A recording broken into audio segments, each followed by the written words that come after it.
Alhamdulillah, selalu saja lisan kita memuji Allah Subhanahu wa taala.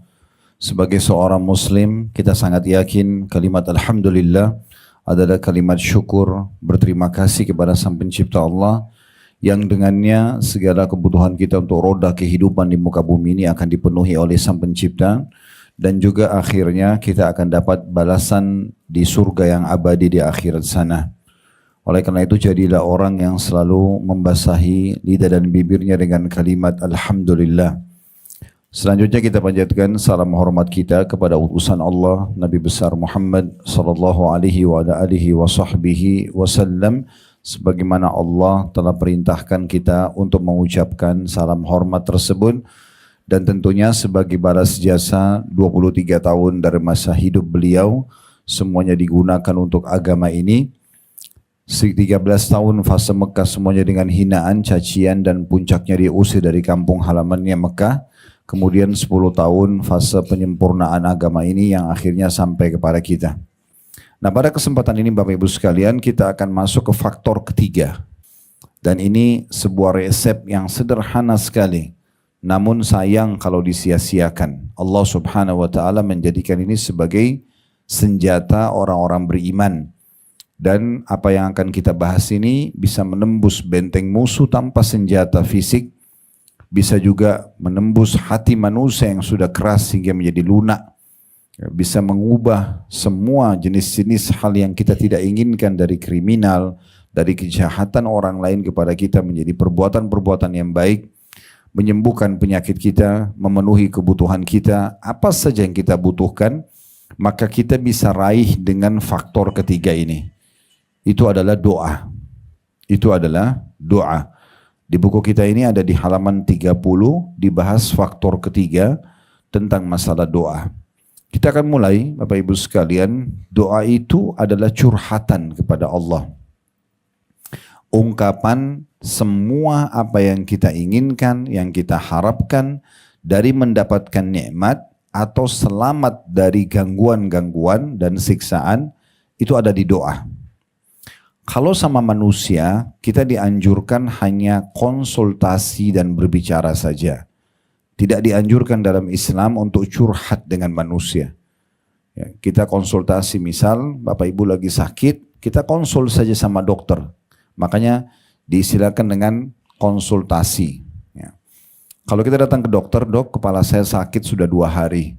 Kira-kira apa obatnya? Maka terjadilah respon dari dokter mengatakan sudah berapa lama, apakah memang sepanjang hari dirasakan, apakah ada makanan tertentu yang dimakan, apakah kurang istirahat, atau terjadilah konsultasi tersebut, akhirnya disimpulkan Anda butuh obat ini dan istirahat sekian lama misalnya. Itu konsultasi.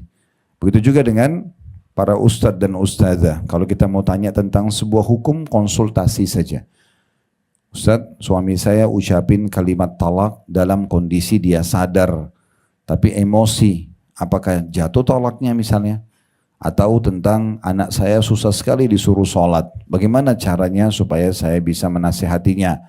Atau pendapatan suami saya kadang-kadang ada yang tidak jelas dari mana. Apakah itu halal untuk saya nikmati? Atau kita konsultasi. Tanya hukum, kemudian terima jawaban dari ustaz atau ustazahnya, selesai. Itu namanya konsultasi. Itu sama manusia begitu. Dan tidak dianjurkan dalam Islam untuk curhat dengan manusia. Menyampaikan dan menuangkan semua permasalahan kita pada manusia. Itu tidak benar. Lalu ada yang tanya, kemana Ustaz saya harus curhat kalau begitu? Kepada Sang Pencipta Allah. Harus semua curhatan kita hanya kepada satu sumber, yaitu Allah Subhanahu wa taala saja. Karena kalau kita sedang mendapatkan nikmat, yang ciptakan kita Allah, yang ciptakan nikmat itu Allah, yang bisa pertahankan hanya Allah. Kalau kita sedang hadapi masalah, yang ciptakan kita Allah, yang ciptakan permasalahan itu, penyakit kah atau yang lainnya adalah Allah, yang bisa memberikan jalan keluar hanya Allah saja. Inilah yang dibahasakan oleh Nabi SAW. Kalau kalian minta kepada Allah, mintalah maksimal. Berlebihan dalam minta dan curhat kepada Allah, karena yang sedang kalian seru adalah Tuhan yang maha mulia. Dan juga Aisyah berkata radhiyallahu anha, kalau kalian minta kepada Tuhan kalian, mintalah segala sesuatunya manjalah padanya sampai tali sendal kalian. Di masa dulu kebetulan orang-orang kalau pakai sendal itu terbuat dari kulit yang keras bagian pijakan kaki, sisanya diikat dengan tali sampai ke betis. Itu model sendal masa dulu, maka mereka membahasakan dengan tali sendal. Kata Aisyah radhiyallahu anha ummul mukminin, mintalah kepada Tuhan kalian walaupun tali sendal kalian. Betul-betul kita tuangkan semua kepada Allah Subhanahu wa taala. Dalam riwayat-riwayat yang lain, mintalah kalian kepada Tuhan kalian apa saja selama itu bukan haram, dan selalulah merengek manjalah padanya, karena sesungguhnya Allah benci justru dengan orang yang tidak curhat atau tidak menyampaikan atau berdoa kepadanya. Ya, seorang penyair Arab mengatakan, jangan kau minta sama manusia. Maksudnya sekarang tuangkan semua permintaan sama manusia, karena kalau kau minta dia akan marah. Sekali kita minta, dia mungkin beri 2 kali, 3 kali, 10 kali dia akan mengatakan kenapa kau minta terus. Tapi mintalah kepada zat, maksudnya Allah, yang kalau kau tidak minta justru dia marah. Kalau ada orang yang tidak mau minta kepada Allah, tidak mau manja, tidak mau curhat, tidak mau mohon kepada Allah, maka ini justru Allah marah padanya. Makanya dalam sebuah hadis Nabi SAW bersabda dalam hadis riwayat Tirmidzi, man lam yadu Allah yaghdab alaih. Siapa yang tidak minta kepada Allah, justru Allah murka padanya. Yang tidak mau berdoa, justru Allah murka. Poin penting juga dalam pembukaan kita, masalah doa ini Bapak Ibu sekalian, perlu digarisbawahi, berdoa itu dalam kondisi minta agar nikmat Allah dipertahankan, jauh lebih afdal, lebih besar pahalanya, dibandingkan kita sedang ada masalah lalu minta solusi.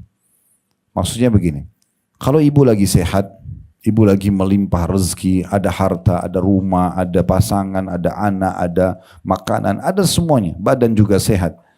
Kadang-kadang orang di saat itu tidak mau berdoa. Kenapa? Karena mereka pikir semuanya sudah ada.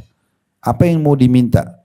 Fahami baik-baik, kita minta agar nikmat itu dipertahankan, minta agar kesehatan itu tetap bertahan, minta agar harta itu malah diberkahi, diberikan keberkahan tambahan, ya. Minta agar hidup kita yang sudah romantis, harmonis sama pasangan juga dipertahankan sama Allah. Itu jauh lebih afdal, lebih besar pahalanya dibandingkan nanti ada masalah minta solusi. Berarti dari apa yang saya sampaikan terakhir ini tadi, tidak ada alasan untuk tidak berdoa. Karena justru kalau kita minta agar nikmat itu Allah pertahankan, lebih besar pahalanya dibandingkan nanti ada masalah baru kita minta solusinya. Oleh karena itu Allah mengajarkan kita dalam syariatnya, sebelum setiap aktivitas kita berdoa. Sebelum makan berdoa, sebelum tidur berdoa, sebelum keluar rumah, sebelum masuk kamar mandi, sebelum berpakaian, sebelum biologis, sebelum semuanya kita berdoa.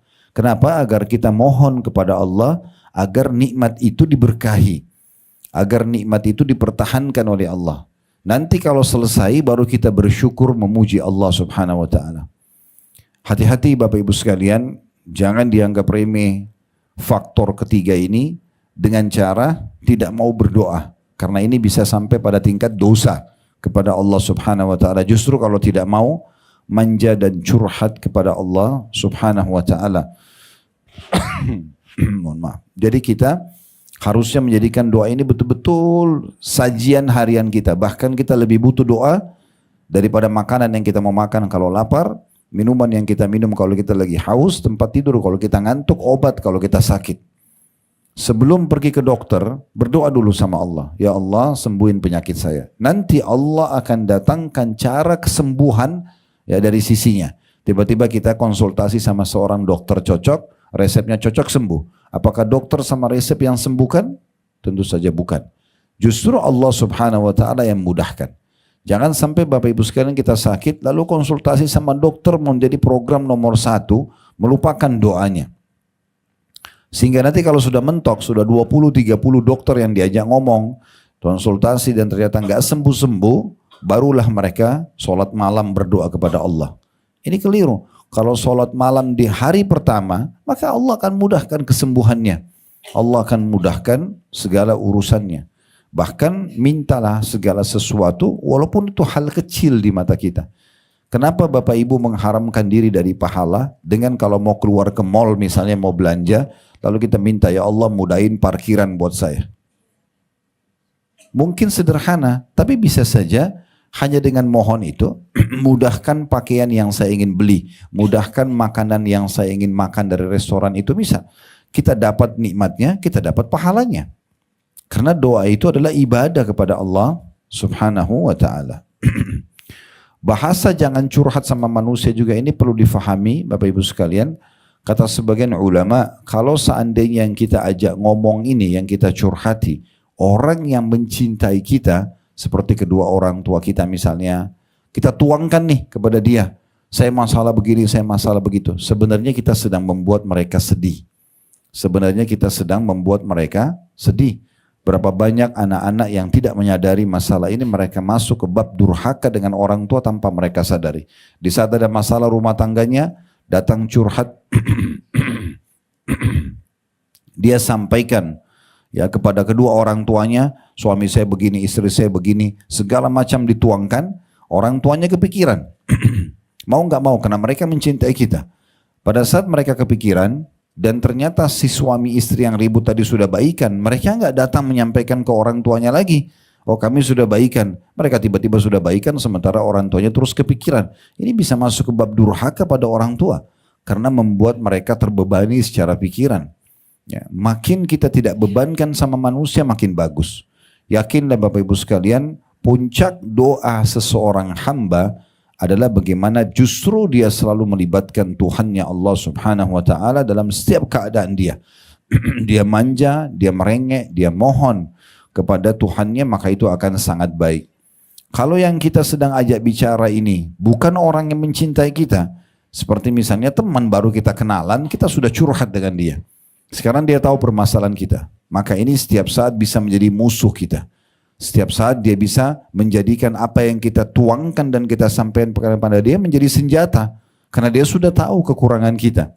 Maka tidak ada manfaatnya untuk curhat dengan manusia. Karena tidak akan mendatangkan solusi. Kalau orang yang kita cintai kita hanya bebankan mereka. Kalau mereka tidak mencintai kita maka mereka punya senjata setiap saat bisa menyerang kita dan menjatuhkan kita dengan apa yang kita sampaikan itu. Oleh karena itu memahami doa ini penting sekali. Adalah bagaimana seseorang hamba itu manja, merengek, mohon kepada Tuhannya, dan ingat meminta agar nikmat dipertahankan jauh lebih baik daripada musibah sedang datang lalu minta solusinya. Walaupun itu bisa saja kita minta. Walaupun itu bisa saja kita minta. Baik, kita akan masuk ke syarat-syarat diterimanya doa. Sebelum kita baca apa yang ditulis di sini ya oleh penulis. Yang pertama harus ikhlas dulu Bapak Ibu sekalian. Karena Allah Subhanahu wa ta'ala.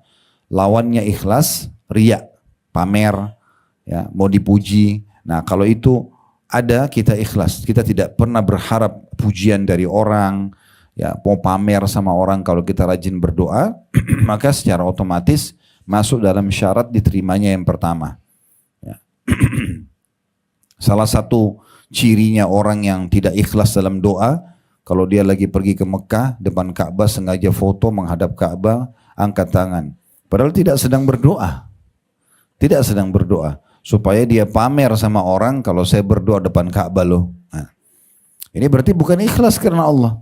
Kalau orang ikhlas karena Allah, ada yang lihat, tidak ada yang lihat, di foto, tidak di foto, tetap aja dia angkat tangan berdoa sama Tuhannya. Kan gitu.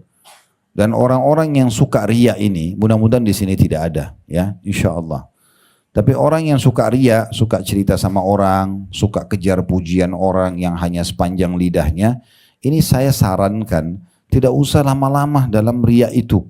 Maksudnya ada orang nih, dia sholat tahajud semalam sudah khusyuk, udah sendirian, dia sholat, dia nangis sama Tuhannya, besok ketemu sama teman-teman kantor, ketemu sama teman bisnis, mungkin sama ibu-ibu ketemu, lalu ngobrol, semalam itu saya sempat nangis loh waktu sholat malam.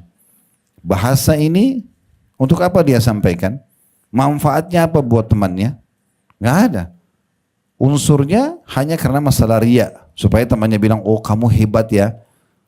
Selesai. Jadi semalam suntuk yang dia pakai ibadah hilang dengan hanya 2-3 kalimat yang dia ucapkan pahalanya. Karena riya. Untuk apa? Orang yang seperti ini ringkas aja. Kalau Bapak Ibu ada niat untuk riya, mudah-mudahan tidak. Misalnya targetnya Ibu Fulan ingin menceritakan besok sama Ibu Fulana. Udah ndak usah tunggu besok, malam itu ketuk rumahnya bel. Nih saya mau sholat, lihat ya. Nah, kan selesai. Daripada sholat khusyuk, baru besok dicerita, kelamaan, gitu kan. Dan ini tidak ada manfaatnya. Makanya kata Nabi SAW, al-yasiru minar riya syirk. Sedikit saja riya, sudah syirik, nggak diterima sama Allah. Jadi ikhlas, ya. Ikhlas itu artinya memang kita ingin meraih pahala dari sisi Allah, tidak peduli dengan pujian dan celaan manusia. Itu syarat yang pertama. Jadi kalau mau doanya diterima, curhatannya kepada Allah dipenuhi, maka ikhlas. Kemudian yang kedua, tentu ikhlas ini berarti tidak pamer ya. Kalau kita harus berdoa di depan orang, misal memang kita lagi tawaf, kita lagi berdoa, ada orang yang dengar, itu nggak ada masalah. Memang di depan orang. Kalau ada yang tanya, ibu lagi berdoa ya? Iya, alhamdulillah, mudah-mudahan diterima doa kita ya. Kalau ditanya, kita jawab. Riya itu lebih jelas bagi orang yang tidak ditanya, dia cerita. Ya. Tapi kalau kita ditanya, ibu kenapa? Ibu mau kemana? Misalnya ibu tadi ke pengajian sini. Ditanya oleh seseorang, kerabat, tetangga, oh ya saya mau pergi ke pengajian. Karena ditanya kita jawab, insya Allah itu tidak riya. Tapi kalau tidak ada yang nanya, lalu dia sendiri yang, kamu ke pengajian enggak? Saya pergi loh. Enggak ada yang nanya, enggak ada yang apa. Hari Senin nih kamu puasa nggak? Saya puasa loh. Nggak ada yang nanya. Maka ini riya. Ya. Jadi harus jauhi. Karena riya itu betul-betul senjata pamungkas syaitan untuk membuat ibadah kita nggak diterima sama Allah. Makanya kata Nabi SAW dalam hadits Abu Daud, Inna Allah la yakbalu amalan illa makana khalisan liwajhi. Allah tidak akan terima amalan kecuali yang ikhlas karenanya. Itu yang pertama. Yang kedua, harus mengikuti contoh dari Nabi SAW. Ini syarat diterimanya yang kedua. Jadi maksudnya berdoalah sebagaimana Rasulullah SAW berdoa. Beliau pernah angkat tangan, beliau juga pernah tidak angkat tangan. Kemudian cukup banyak sunnah-sunnah Nabi SAW seperti menggunakan dan memaksimalkan waktu-waktu mustajab antara azan dan iqamah, waktu diterimanya doa. Kemudian pada saat hujan turun, sepertiga malam, lagi musafir, lagi puasa, doa muslim untuk muslim yang lainnya. Boleh kita bilang sama kedua orang tua kalau masih hidup, atau siapa saja yang kita kenal, tolong doain saya ya. Apakah dia mau umroh haji atau tidak. Tetap saja kita minta supaya doain, jangan lupa ya, sebutin saya juga dalam doa kamu ya. Itu semua dibolehkan. Ya, itu disunnahkan oleh Nabi SAW. Jadi kita mengikuti poin ini. Kemudian yang ketiga, setelah ikhlas dan mengikuti Nabi SAW, yang ketiga adalah tidak tergesa-gesa. Tidak tergesa-gesa. Maksudnya tidak tergesa-gesa dalam mengucapkan doa itu, dan juga tidak tergesa-gesa menunggu jawabannya. Karena kata Nabi SAW, yustajabu li ahadikum malam ya'jal. Seseorang di antara kalian pasti diterima doanya selama dia tidak tergesa-gesa. Tergesa-gesa ada dua ya, dalam ucapan. Jadi jangan karena kita rutinitas berdoa, lalu kemudian seperti orang kumur-kumur saja. Tidak tahu apa yang dibaca. Ibu tenang. Rabbana atina fid dunya hasanah. Renungi maknanya. Ya Allah, berikanlah aku semua yang terbaik di dunia. Wa fil akhirati hasanah. Dan semua yang terbaik di akhirat sana. Dari derajat yang tinggi, dari pengampunan, ya. Kemudian waqina adzabannar, selamatkan kami dari api neraka. Wadkhilnal jannata ma'al abrar, masukkan kami ke dalam surga bersama orang-orang yang patuh. Ya Azizu ya Ghaffar, wahai Zat yang Maha Mulia dan Maha Pengampun, ya Rabbal Alamin, wahai Tuhan alam semesta. Atau dalam bahasa Indonesia. Ya, yang penting harus difahami di sini, kita tidak tergesa-gesa dalam mengucapkan dan juga tidak tergesa-gesa dalam menunggu jawabannya. Ya. Jadi sabar aja, seperti kita kalau lagi ngajuin sesuatu pada orang, minta dinaikin gajinya, minta apalah yang kita harapkan dari manusia, tentu saja kita sabar tunggu prosesnya. Maka ada proses yang Allah akan terima doa tersebut. Ya, dan Allah sudah ciptakan sebuah sistem Bapak Ibu sekalian yang kita tidak keluar dari sistem itu. Contoh kita lagi lapar minta, ya Allah hilangin lapar saya. Apakah langsung laparnya hilang?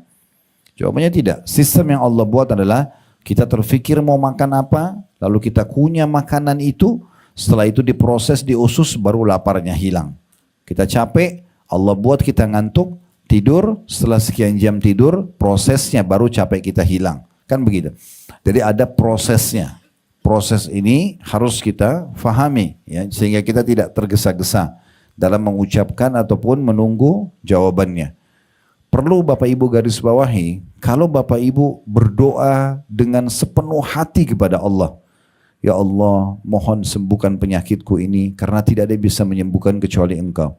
Ya Allah lunasilah utang-utangku ini karena Engkau lah zat yang memiliki seluruh kekayaan alam semesta ini. Misal dia puji Allah dengan puji-pujian yang sangat baik, maka kata Nabi Muhammad SAW, kalau Allah mendengar doa yang indah dari seorang hamba, Allah lambatkan jawabannya. Jadi misalnya hari ini diijabah, Allah biarkan 2-3 hari baru dikasih. Untuk apa? Kata Nabi SAW, agar hamba tersebut tetap dalam doanya. Nanti hari kiamat, ibu-ibu yang sudah rutin berdoa, oh iya rutin berdoa sampai penyakitnya sudah 10 tahun berjalan harus selalu minum obat, tapi selalu aja berdoa ya Allah sembuhkan. Itu 10 tahun berjalan terus pahala doanya. Kalau seandainya kita pas sakit flu, ini kok flu ya, kita merasa maaf, lagi ada beringus, kita nggak enak, demam. Tiba-tiba berdoa ya Allah sembuhin saya, detik itu juga sembuh. Kira-kira ibu masih berdoa? Sudah berhenti doanya. Tapi Allah biarkan dia beberapa hari, tujuannya agar tetap saja pahala doanya berjalan. Ya. Jadi Allah itu maha mendengar, Allah maha mengetahui. Oleh karena itu jangan tergesa-gesa. Kata Nabi SAW waktu ditanya, wa kaifal isti'jal? Ya Rasulullah seperti apa kira-kira tergesa-gesa itu? Kata Nabi SAW, yaqulu da'utu wa lam yustajabu li fatarakat du'a. Cirinya orang tergesa-gesa adalah orang yang dia berdoa, kemudian dia mengatakan saya sudah berdoa, belum lihat jawabannya, lalu dia tinggalkan doa. Mungkin tinggal sehari lagi dia berdoa diterima. Mungkin tinggal 2 kali lagi dia berdoa. Kenapa dia nggak sabar dan nikmati prosesnya? Toh selama dia berdoa itu tetap dicatat pahala di sisi Allah Subhanahu wa Ta'ala. Jadi tidak boleh tergesa-gesa. Ini 2 hal ya. Di poin ketiga, syarat ketiga, tidak tergesa-gesa dalam ucapkan. Kemudian juga tidak tergesa-gesa dalam menunggu jawabannya. Kata Nabi Muhammad SAW, tidak ada seorang muslim berdoa di muka bumi ini kecuali diijabah. Hanya melalui 3 proses. Salah satu dari 3 proses. Yang pertama diberikan langsung. Ya Allah sembuhin saya. Allah buat dia ketemu dokter yang cocok, konsultasi cocok, minum obat resep cocok, sembuh. Bisa Allah kasih kita. Ya Allah lunasin utang saya. Tiba-tiba ada yang datang memberikan dia uang atau dia dapat satu proyek atau apa, dia bisa membayar utangnya misalnya. Contoh. Yang kedua, bisa saja kata Nabi SAW dihilangkan keburukan yang akan menimpa dia. Jadi misalnya ibu rutin baca nih setiap antara azan dan iqamah mau sholat misalnya Rabbana atina fid dunya hasanah wa fil akhirati hasanah wa qina adzabannar. Kita berdoa misalnya. Nah doa ini itu akan menjadi penyebab hilangnya musibah yang akan menimpa kita. Jadi doa itu tetap ada manfaatnya. Kemudian yang ketiga, yuddahar lahu yaumal qiyamah, akan disimpankan untuknya yang dia panen dalam bentuk pahala yang besar pada hari kiamat. Jadi nggak ada yang sia-sia ya, bisa dikasih langsung pada saat itu, atau dihilangkan musibah yang akan menimpa dia, atau disimpankan dalam bentuk pahala yang besar yang dia panen hari kiamat. Sampai dalam sebuah riwayat Bapak Ibu sekalian, itu kata Nabi SAW, nanti hari kiamat ada orang yang diberikan pahala bergunung-gunung. Banyak sekali.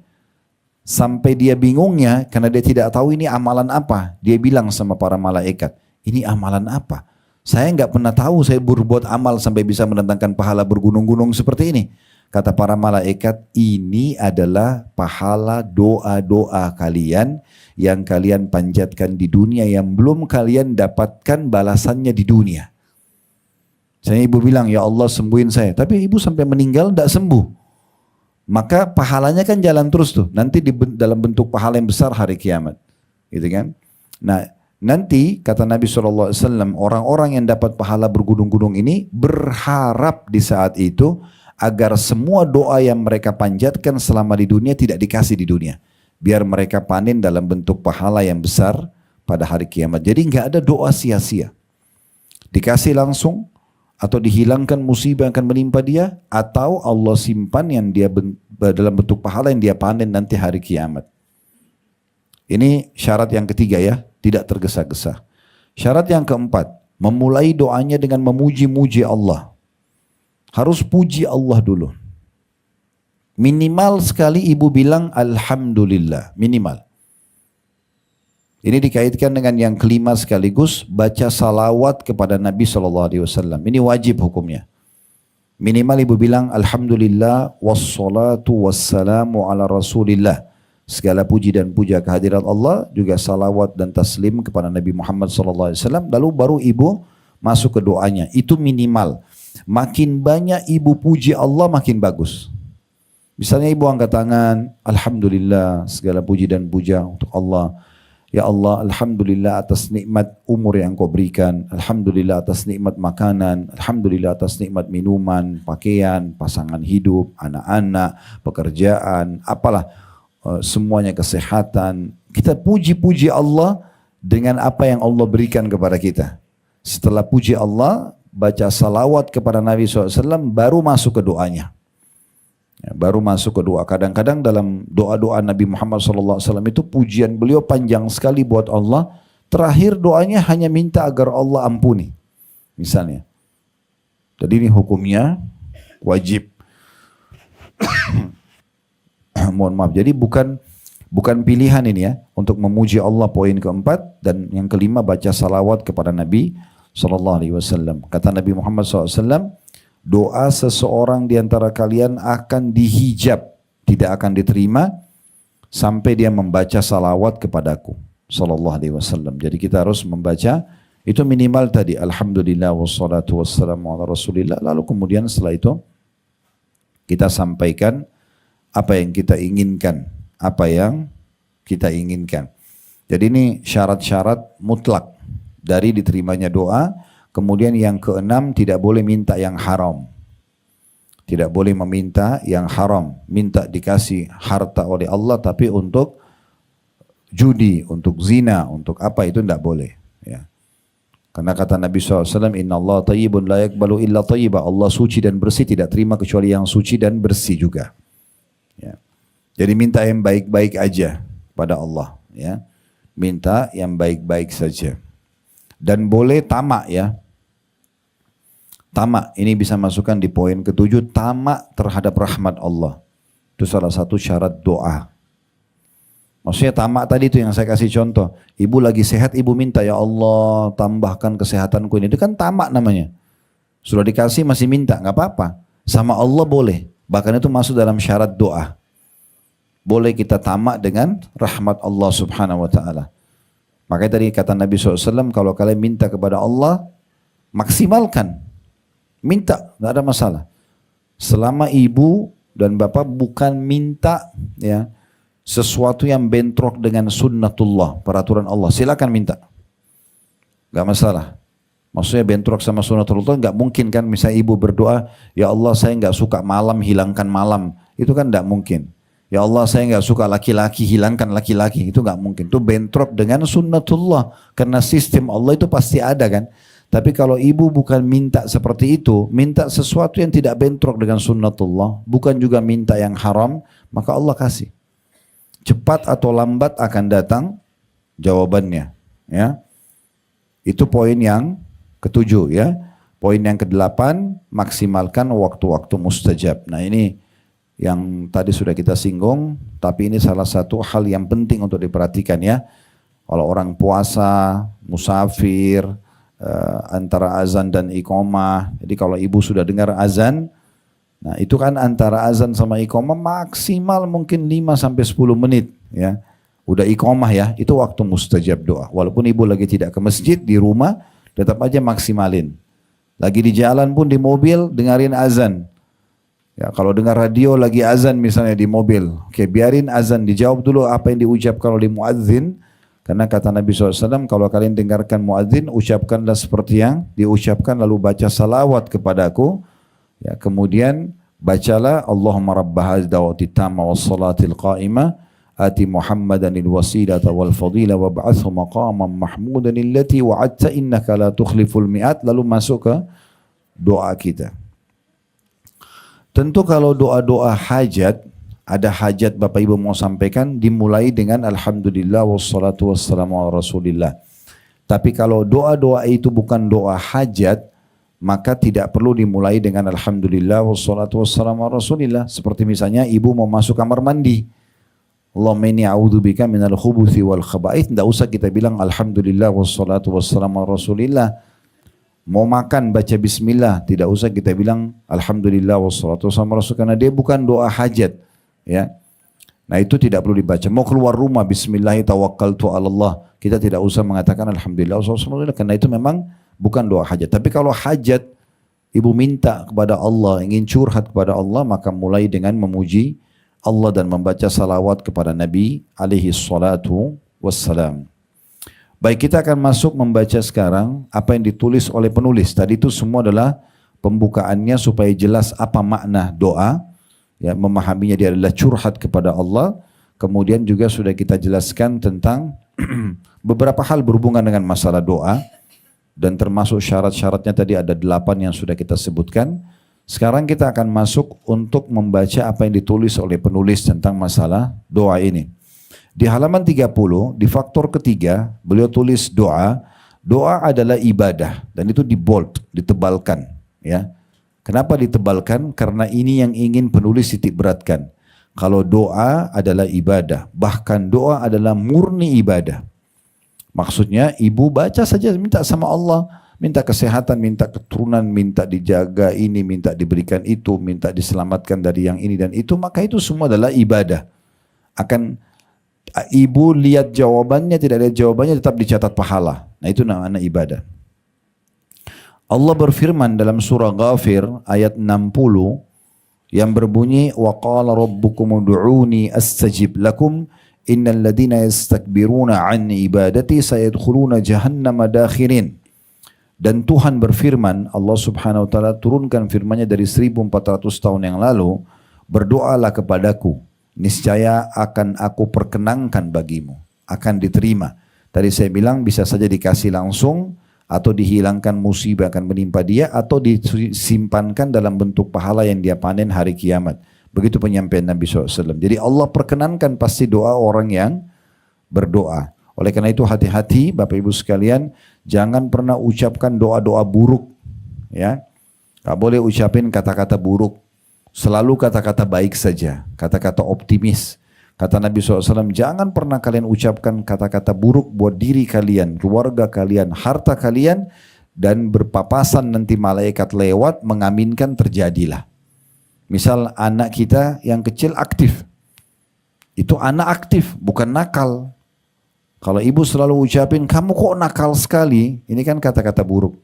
Bisa saja menjadi doa, anak itu betul jadi nakal. Atau ribut sama pasangan lalu bilang saya nyesal nikah sama kamu, maka bisa jadi penyesalan, gitu kan? Kenapa kita nggak balik dengan kata-kata yang baik misalnya?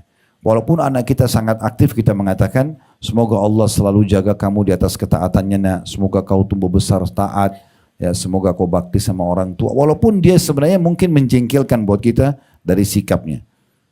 Saya sering sampaikan cerita ini ya. Saya sampaikan juga di sini, Syekh Sudais, salah satu imam Masjid Haram Mekah. Beliau kan imam, kalau saya bisa bahasakan paling senior dan paling lama menjadi imam di Masjid Haram Mekah ini beliau.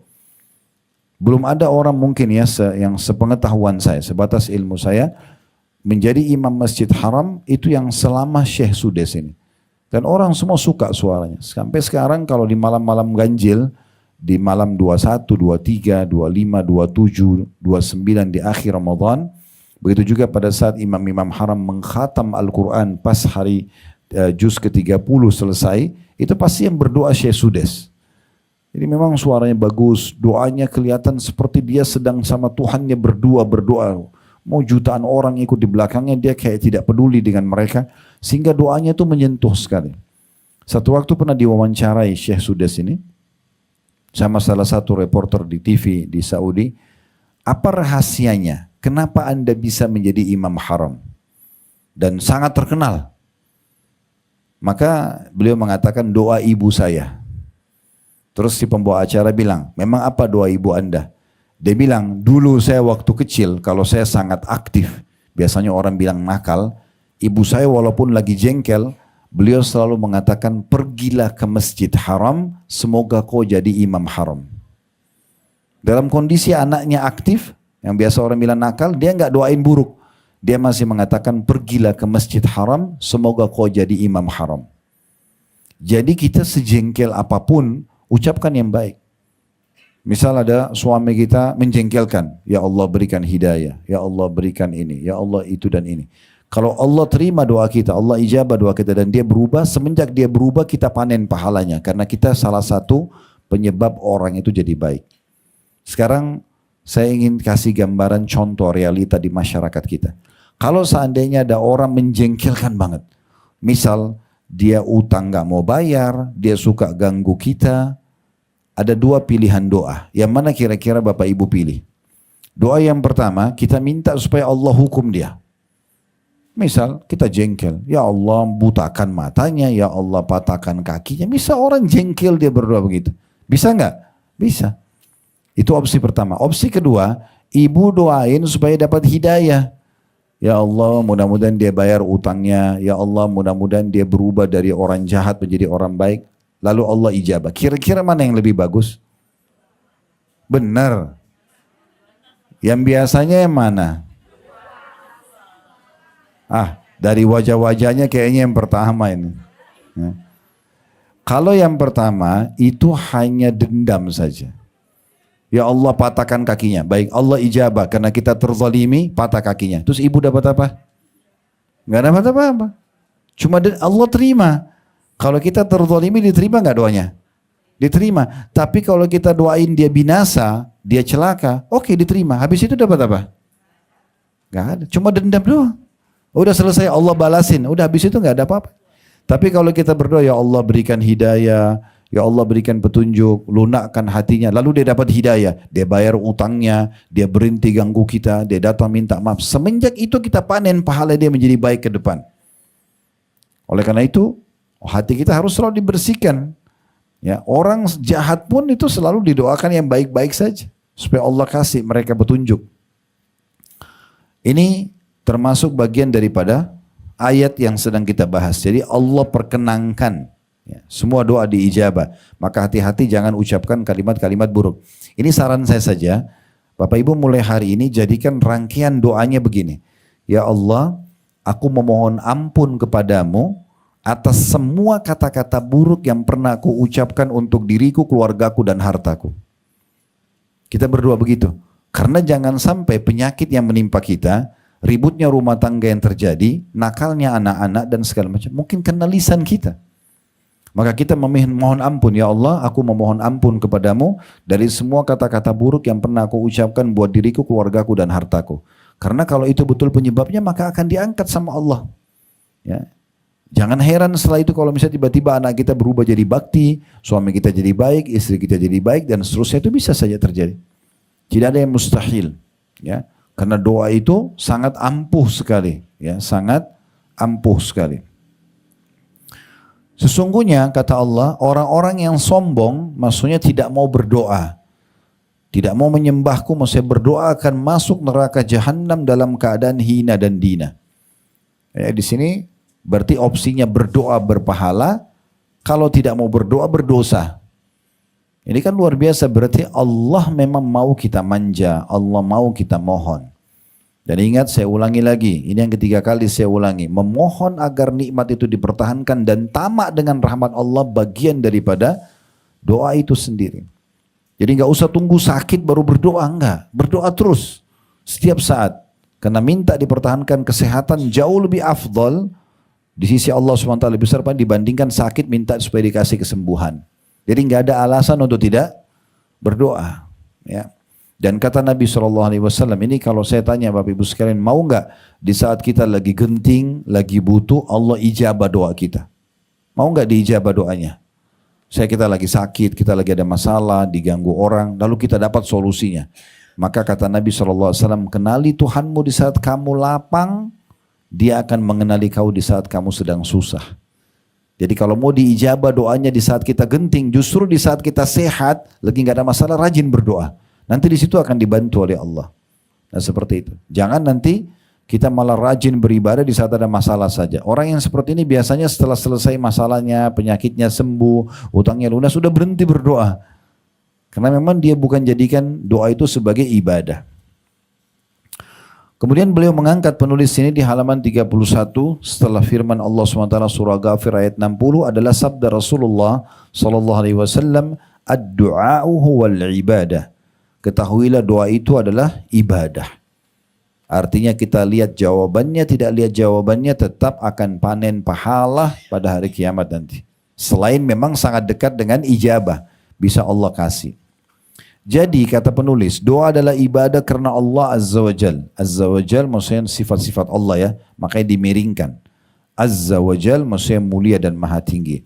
Sebab ketika hamba mengangkat kedua tangannya kepada Robnya, maka ia mengetahui bahwa tidak ada yang kuasa menghilangkan mudarat dan kesusahan yang menimpanya kecuali Dia.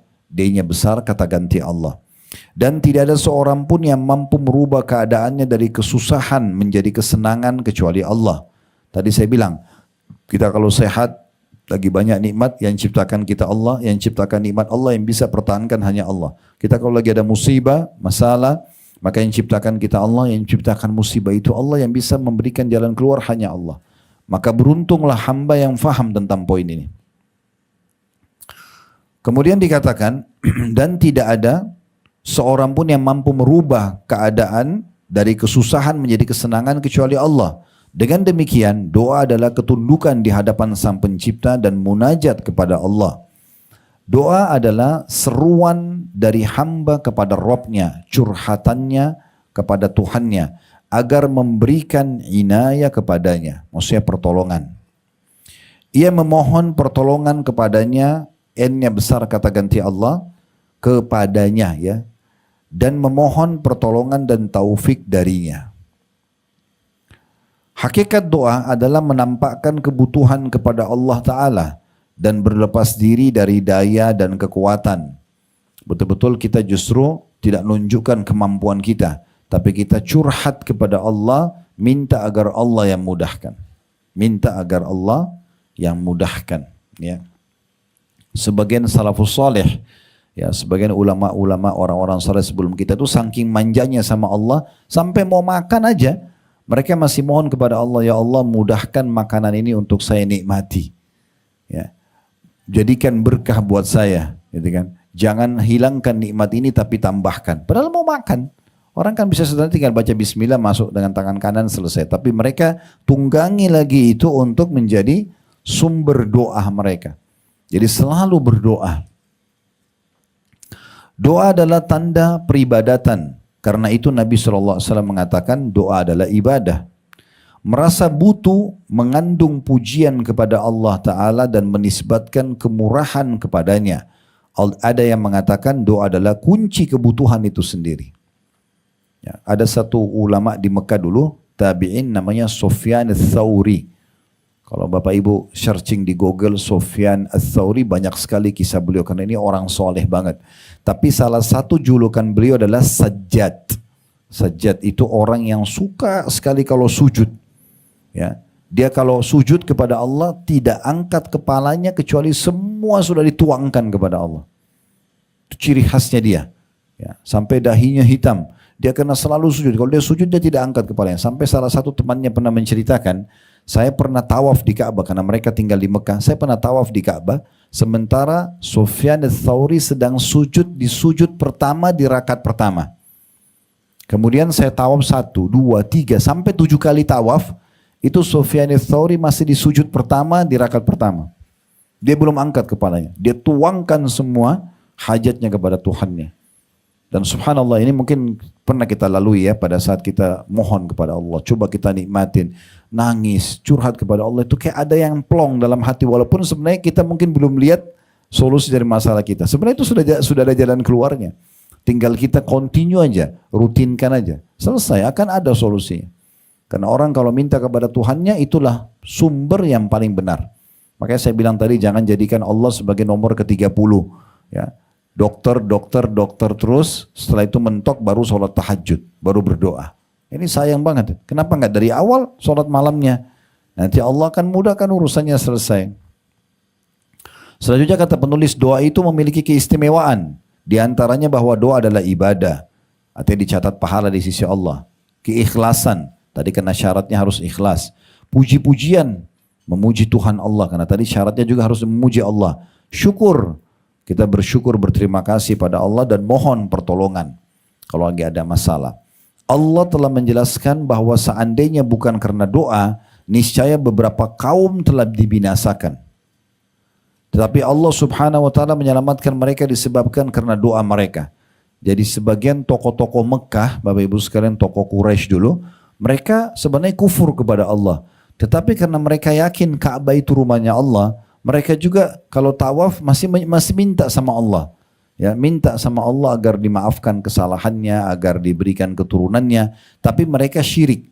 Mereka masih datangkan patung-patung sebagai sekutunya Allah. Maka karena itu mereka dianggap kufur. Tapi karena mereka masih berdoa, maka doa itu yang membuat bisa menahan siksa Allah maksimal datang kepada mereka. Padahal mereka dalam kondisi kafir. Apalagi kalau dasarnya kita Muslim. Allah sebutkan dalam surah Al-Furqan ayat 77, "Qul ma ya'bau bikum rabbi laula du'aakum" atau du'aukum. Saya ulangi, "Qul ma ya'bau bikum rabbi laula du'aukum." Katakan hai Muhammad kepada orang-orang musyrik Mekah itu, Tuhanku tidak akan mengindahkan kamu kalau tidak karena doamu. Maksudnya kalian tidak akan dikasih kesehatan dan dikasih segala macam kalau kalian tidak berdoa, walaupun kalian dalam keadaan kafir, apalagi kalau dasarnya orang itu beriman. Maknanya, kata penulis, kalau tidak karena doa kalian kepadanya, n-nya besar kata ganti Allah, kepada Allah semata, tak kala menghadapi kesusahan dan kesulitan, maka niscaya kalian telah binasa. Allah Ta'ala mengabulkan ketika seorang berdoa kepadanya dengan tulus, walaupun ia seorang kafir.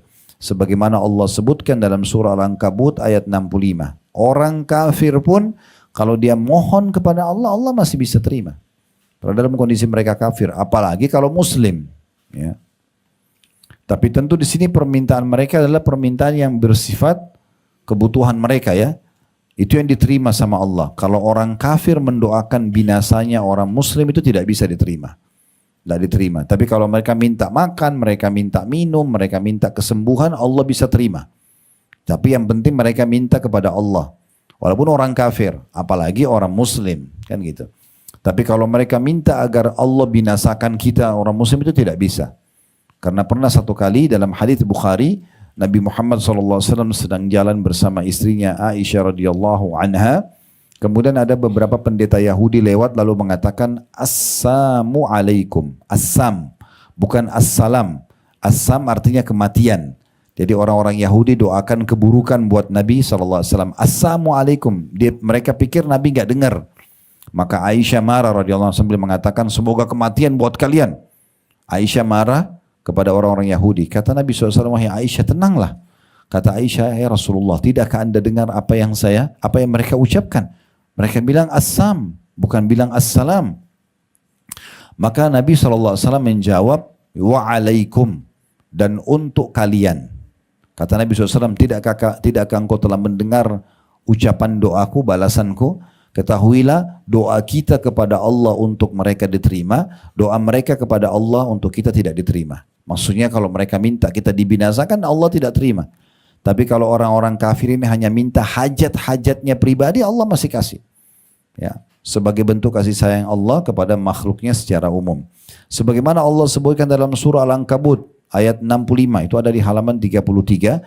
فَإِذَا رَكِبُوا فِي الْفُلْكِ دَعُوا اللَّهَ مُخْلِصِينَ لَهُ الدِّينَ فَلَمَّا نَجَّاهُمْ إِلَى الْبَرِّ إِذَا هُمْ يُشْرِكُونَ. Maka apabila mereka naik kapal, ini tradisi orang-orang Mekah dulu, Mereka kalau naik kapal, mereka berdoa kepada Allah dengan penuh pengabdian atau ikhlas kepadanya. Tapi ketika Allah menyelamatkan mereka ke darat, maka mereka kembali mempersekutukan Allah. Ya, pernah dengar Ikrimah bin Abi Jahal? Ikrimah bin Abi Jahal ini Bapak Ibu sekalian adalah anaknya Abu Jahal. Abu Jahal pernah dengar ya? Fir'aunnya umat ini. Orang yang paling benci dengan Islam meninggal dalam keadaan kafir di perang Badr. Tapi anaknya bernama Ikrimah. Ikrimah ini waktu semasa hidup sama ayahnya suka sekali perangi Islam. Sampai Nabi SAW taklukin kota Mekah, maka Ikrimah ini melarikan diri dari Mekah karena nggak mau masuk Islam. Subhanallah, Allah kasih dia hidayah, Ikrimah ini radhiyallahu anhu nanti masuk Islam dan mati syahid dalam Islam. Dia pergi ke Jeddah, yang sekarang orang sering turun pesawat di Jeddah gitu ya. Zaman dulu sudah ada pelabuhan dan sampai sekarang ada pelabuhan. Dia pergi ke sana, dia ingin naik kapal menyelamatkan diri ke Afrika karena nggak mau masuk Islam. Waktu dia naik kapal mau menyeberang Laut Merah pergi ke Afrika, subhanallah di tengah lautan kapal mereka dihantam oleh ombak. Mayoritas yang ada di kapal itu orang-orang musyrik semua. Semua bawa Tuhan-Tuhan mereka, patung. Mereka pegang, mereka anggap patung itu Tuhan. Maka pada saat itu kata Ikrimah, saya melihat kapal dihantam oleh ombak yang keras.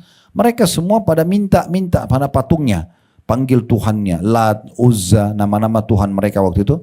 Dan ombak makin menghantam kapal kami. Karena mereka lihat tidak ada lagi jalan lain, mereka membuang patung-patung mereka. Lalu mereka mengangkat tangan mereka ke langit sambil mengatakan, Ya Allah selamatkan kami. Setelah itu ombaknya hilang. Kata Ikrimah, inilah yang selama ini Muhammad dakwahkan. Melarang kita minta dari berhala, minta langsung kepada Allah. Maka dia pulang ke Mekah, dia masuk Islam gara-gara itu. Jadi sebenarnya orang-orang musyrik itu mereka tahu dalam kondisi mereka kepepet, mereka hanya minta kepada Allah baru diijabah. Kalau minta kepada patung-patung mereka tidak akan pernah ada jawaban dari permintaan tersebut. Jadi bersyukur Bapak Ibu sekalian kalau kita mau tergerak hati kita diisi dengan keimanan untuk berdoa kepada Allah. Karena ini sebuah tanda keimanan. Banyak orang karena tidak kenal Tuhan Allah, mereka minta-minta sama yang mereka anggap Tuhan. Ya, ini sering saya sampaikan juga di pengajian, saya ingatkan juga di sini. Saya pernah lihat cuplikan salah satu anak muda Saudi, dia YouTuber, dia buat channel khusus untuk mencari sesembahan atau tempat-tempat yang disembah selain Allah. Dia pergi ke India, itu ada satu kuil dikenal dengan kuil tikus. Ya, di situ orang-orang menyembah tikus. Itu sangat unik. Saya lihat cuplikannya sampai akhir tuh luar biasa. Bahkan berbayar masuk ke situ. Tikus banyak sekali. Dan mereka datang bawa susu, bawa makanan buat tikus-tikus itu. Lalu setiap tikus lewat mereka berdoa. Ya kata dia, Maha Suci Allah yang telah memberikan kita petunjuk supaya kita tahu siapa Tuhan kita dan bagaimana beribadah kepadanya. Tikus, bahkan dalam Islam dianjurkan tikus itu untuk dibunuh, gitu kan? Dibolehkan untuk dibunuh. Salah satu hewan boleh dibunuh adalah selain ular, tikus, burung gagak, ya burung raja wali, kemudian kalajengking, cecak, itu kan. Nah itu semua masuk dalam masalah ini. Tapi mereka sembah karena mereka tidak punya panduan. Kita syukur punya panduan, diperkenalkan dan dimanjakan sebagai seorang muslim. Ada Tuhan kalian namanya Allah. Allah itu Esa loh, pencipta alam semesta. Ini kitabnya turun Al-Quran tinggal ikuti. Ini adalah utusannya Nabi Muhammad SAW punya sunnah-sunnah tinggal diikuti. Selesai kalian akan selamat. Kan sederhananya begitu. Selanjutnya kata penulis setelah menukil surah Al-Ankabut ayat 65, Allah Ta'ala mengabulkan doa mereka. Maksudnya orang-orang kafir itu. Pada saat mereka minta diselamatkan dari hantaman kapal di lautan. Ketika mereka berdoa kepadanya, N-nya besar kata ganti Allah, dikala kesusahan. Barang siapa ikhlas karena Allah dalam berdoa kepadanya, maka dia Allah mengabulkan doanya, terutama pada saat kesusahan dan kesulitan. Tapi orang kafir mendapatkan manfaat dari doanya kepada Rabbnya di dunia saja. Adapun orang mukmin maka ia mendapatkan manfaat dari doanya di dunia dan juga akan diberi pahala di akhirat. Nah itu bedanya antara kita sama orang kafir. Orang kafir hanya sebatas di dunia. Kalau kita di dunia dikasih, di akhirat juga akan dapat balasannya. Juga dia akan bertambah dekat dari Allah dan dicintainya. Maksudnya dengan doa dia akan makin dekat dengan Tuhannya Allah. Sungguh Allah subhanahu wa ta'ala meminta kepada para hambanya supaya berdoa kepadanya agar dia Allah menghilangkan kesusahan yang menimpa mereka. Sebagaimana Allah jelaskan dalam surah Ghafir ayat 60. Tadi yang kita bacakan ini penulis ulangi lagi ya.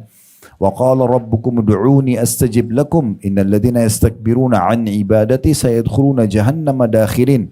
Dan Tuhanmu berfirman, hai Muhammad, berdoalah kepadaku, niscaya akan aku perkenankan bagimu. Sesungguhnya orang-orang yang sombong, tidak mau berdoa, tidak mau curhat kepada Allah, tidak mau menyembahku atau berdoa kepadaku, akan masuk neraka jahanam dalam keadaan hina dina.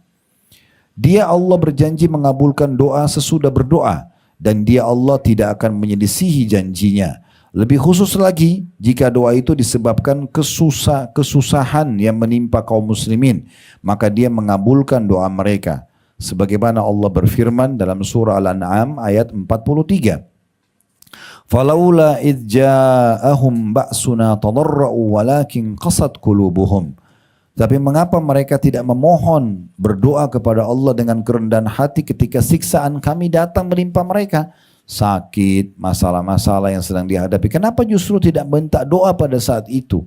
Sementara Allah janji akan diijabah. Bahkan hati mereka telah menjadi keras.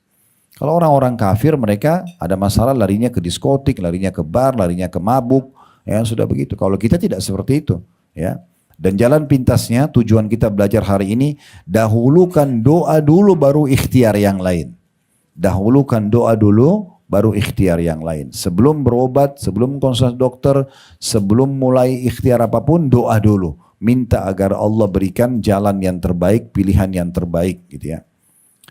Allah Subhanahu wa taala berfirman dalam surah Al-A'raf ayat 94, "Wa ma arsalna fi qaryatin min nabiyyin illa akhadna ahlaha bil ba'sa'i wad dharra'i la'allahum yadharra'un."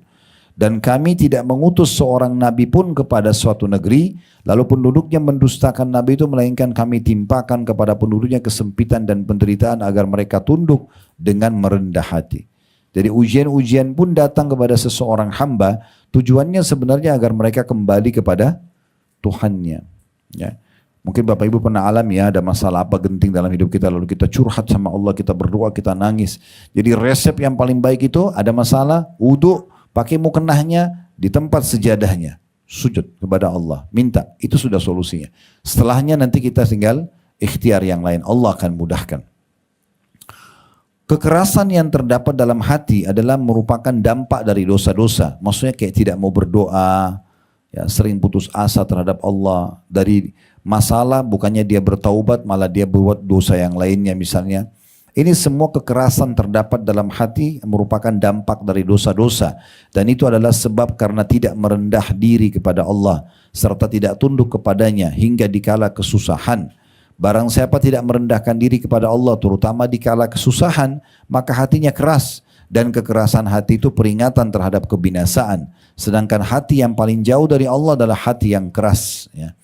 Jadi Bapak Ibu perlu dengar ya, ada hadis Nabi SAW yang berbunyi, kalau seorang hamba berbuat satu kebaikan, ibu dan bapak lagi duduk majelis ilmu begini, atau lagi zikir habis sholat, atau sholat 5 waktu, atau puasa, atau sedekah, atau umrah, atau haji, atau apa saja, maka setiap ibu dan bapak habis kerjakan satu ibadah itu, Allah akan teteskan dalam hatinya satu cahaya putih. Kalau kerjakan ibadah lagi, tetesan putih lagi. Begitu terus, kalau ibu dan bapak sibuk dari ibadah ke ibadah, nanti hatinya menjadi terang benderang. Orang seperti ini hatinya lunak. Dia cuma dengar guntur aja sudah ketakutan kepada Allah. Dia lihat orang susah dia langsung mau bantu. Dia lihat orang mati dia khawatir kalau dia meninggal nanti Allah hisab. Itu karena hatinya lunak. Kata Nabi SAW sebaliknya, kalau orang berbuat dosa, kalau hamba berbuat dosa, Allah akan teteskan dalam hatinya satu titik hitam. Kalau dia taubat, bersih kembali. Kalau dia tidak taubat, dia ulangi dosa, maka ada titik hitam yang lainnya. Terus saja titik hitam itu ada dalam hatinya kalau dia tidak taubat, sampai hatinya menjadi hitam kelam. Bahkan bisa lebih keras dari batu. Orang seperti ini, mau dia jalan sama temannya, tabrakan, temannya mati, dia selamat, tetap aja dia tidak ambil pelajaran. Fenomena alam, banjir, tsunami, apa saja tidak menyentuh hati dia. Hatinya keras. Kenapa? Karena dosa-dosa tersebut.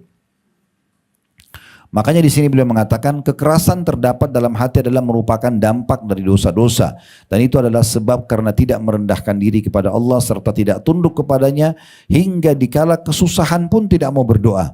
Barang siapa tidak merendahkan diri kepada Allah terutama dikala kesusahan, maka hatinya keras, dan kekerasan hati itu peringatan terhadap kebinasaan. Sedangkan hati yang paling jauh dari Allah adalah hati yang keras. Karena itu wajib atas kaum muslimin. Saya ulangi lagi, wajib atas kaum muslimin pada umumnya merendahkan diri kepada Allah dikala susah dan dikala senang. Setiap muslim menyamaratakan doanya untuk semua kaum muslimin.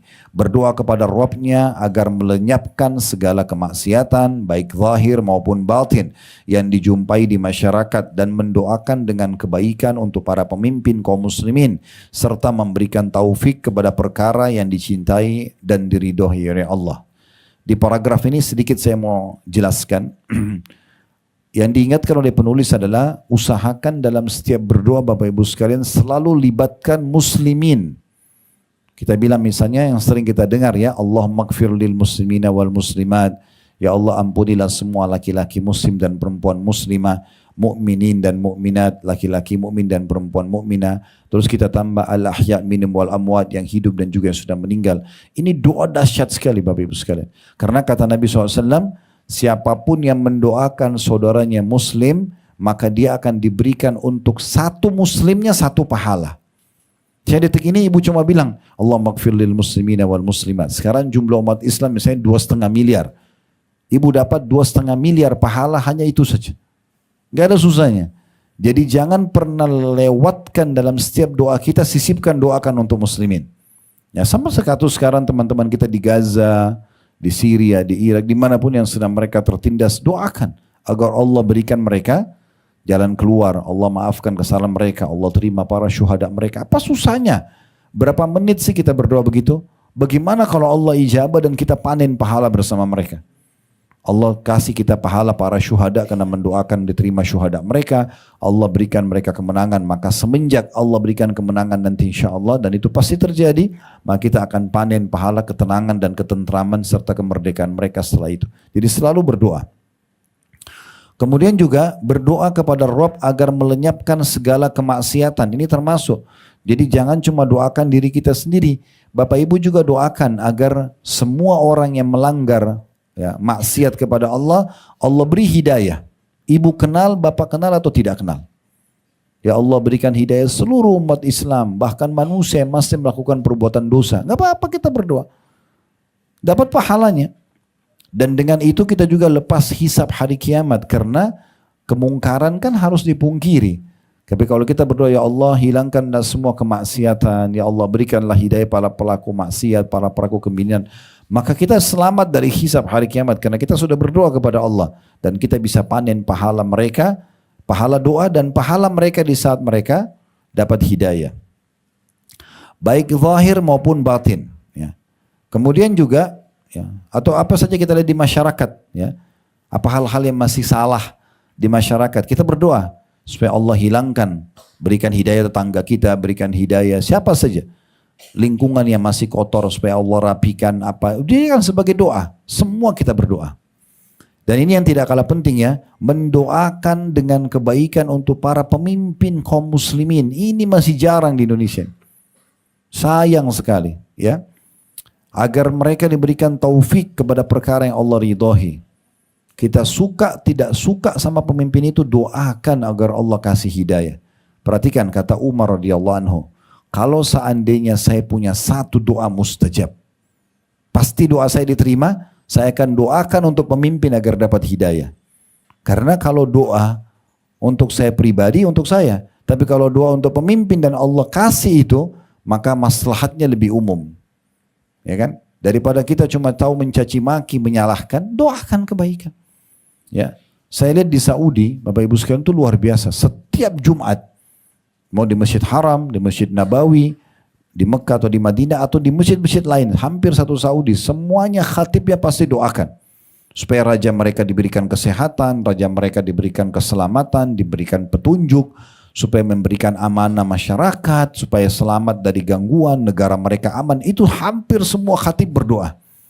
Saya berapa kali sholat Jumat, saya menemukan jarang sekali khatib kita berdoa begini. Gitu kan?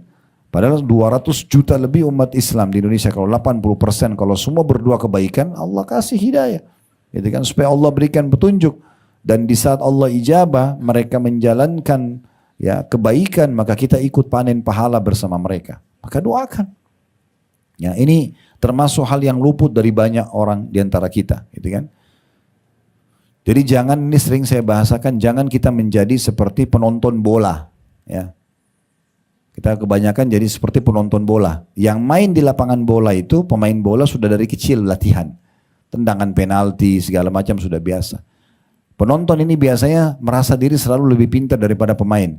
Begitu pemainnya luput satu kali tendang penalti pasti dibodoh-bodohin, pasti disuruh ganti, pasti begini dan begitu. Padahal kalau dia masuk jadi pemain belum tentu bisa, kan gitu.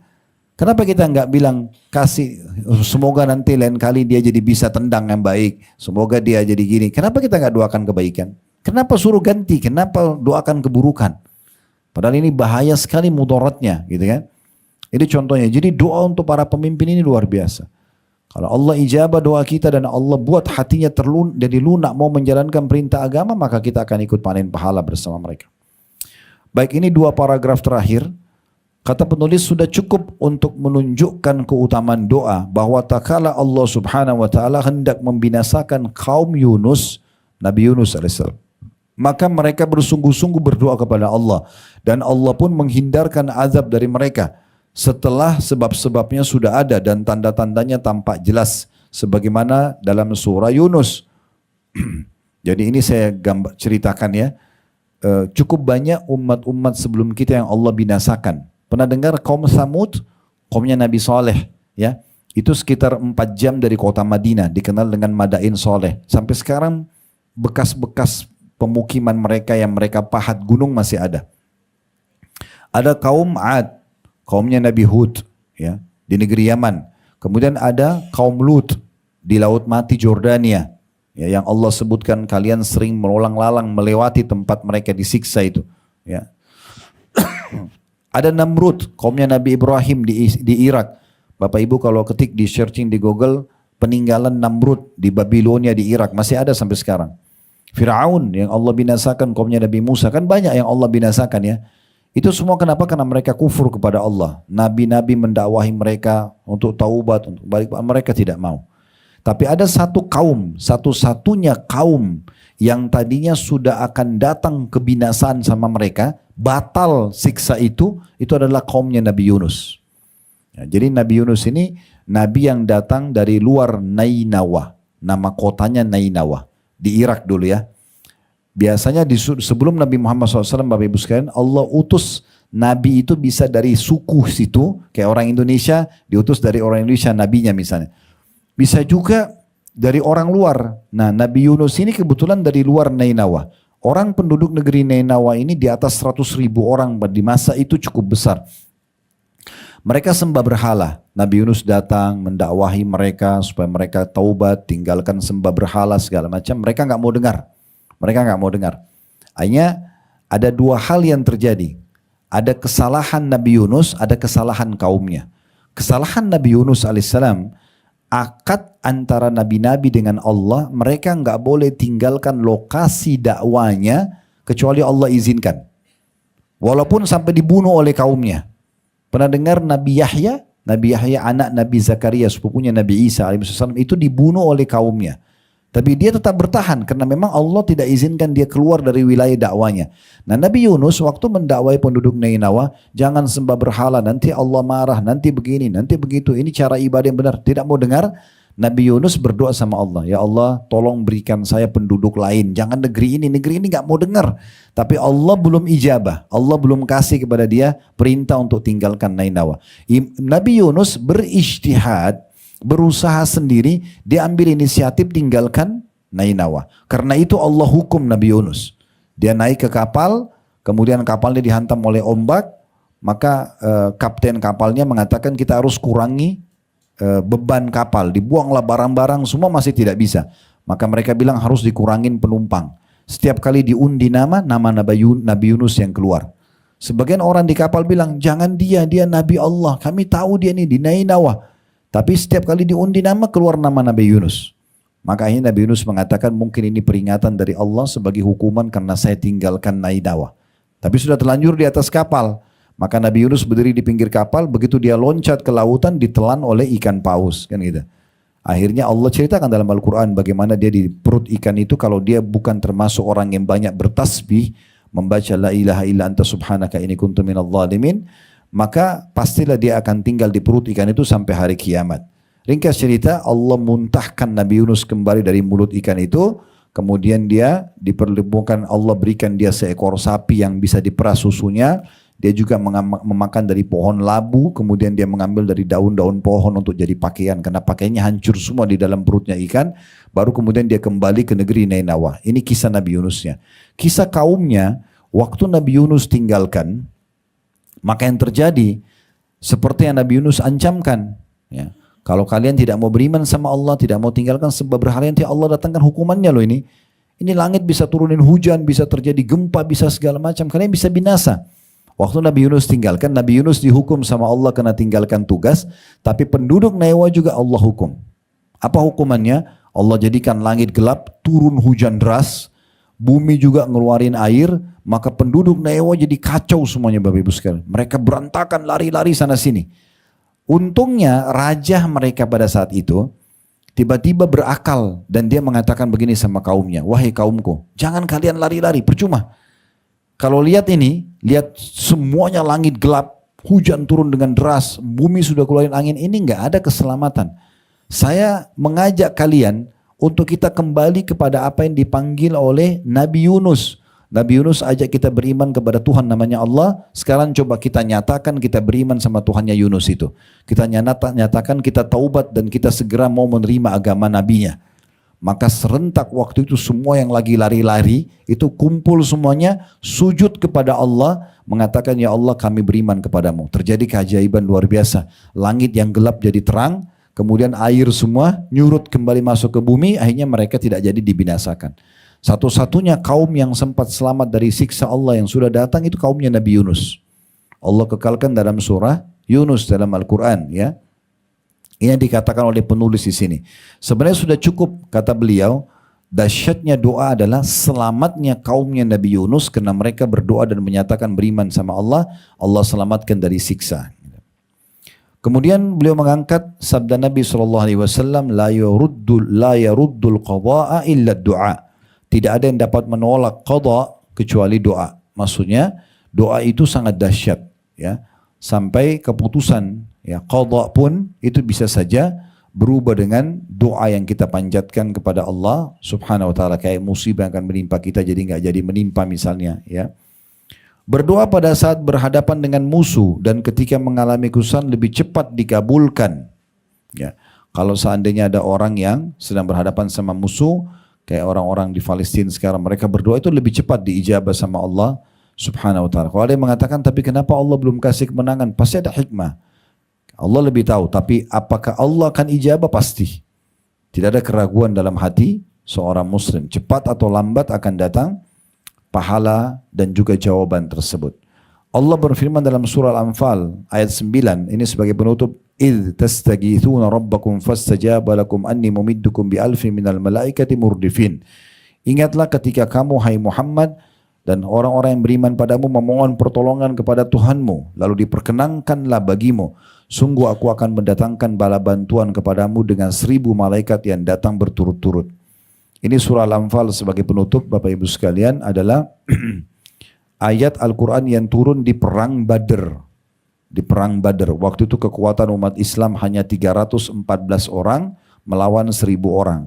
Dan Allah berikan kemenangan karena doa-doa kaum muslimin. Pada saat itu bahkan Allah turunkan para malaikat hadir di kancah peperangan pada saat itu. Dan kata Nabi SAW selesai perang Badr, ya, untuk menunjukkan bahwa saya memang doa-doa para sahabat dan Nabi SAW diterima, Allah berikan kemenangan dan Allah turunkan malaikat.